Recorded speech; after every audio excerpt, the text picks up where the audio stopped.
Welcome to this tutorial.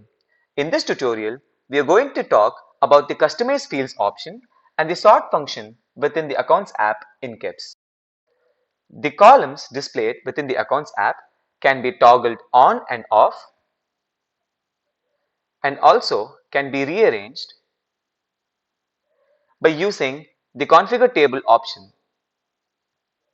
The user can rearrange the columns both using the Customize option as well as directly within the landing page of the Accounts app. The values within these columns can be sorted in ascending and descending order by clicking on the button next to the column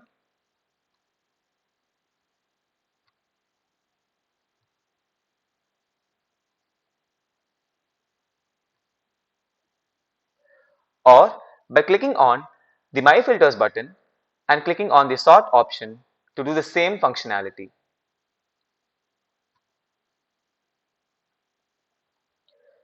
This is how field alterations and sorting works within the Accounts app of KEBS.